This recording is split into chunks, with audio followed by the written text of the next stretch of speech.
All right, now when you talk about repealing, replacing it, the Supreme Court might just make it easy for you by nixing a key financing provision, a subsidy provision, also how this is essentially paid for. But then the pressure would once again be back on Republicans as to what they do for those who lose insurance in that event. Do you have a plan, and is it one you think the president would ever accept?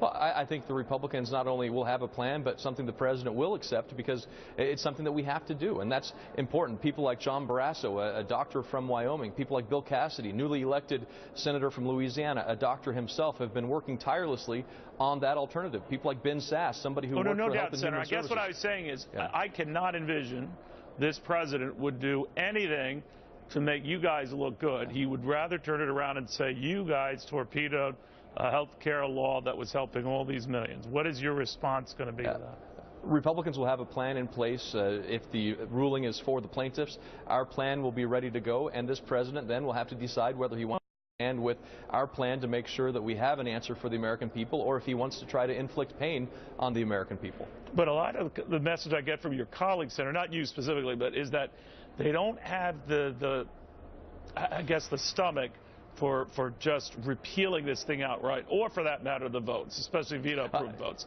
Yeah, so that this is what they're doing instead. What do you say? Yeah.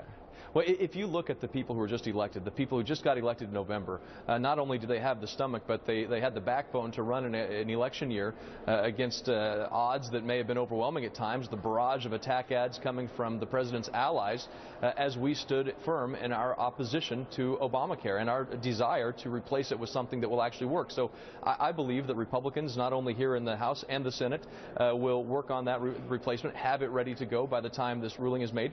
But I think the governors across this country who are going to be affected by this decision are going to stand firm, because they understand that there are millions of people who lost their insurance. There are millions of people who've seen their insurance costs increase dramatically as a result of Obamacare.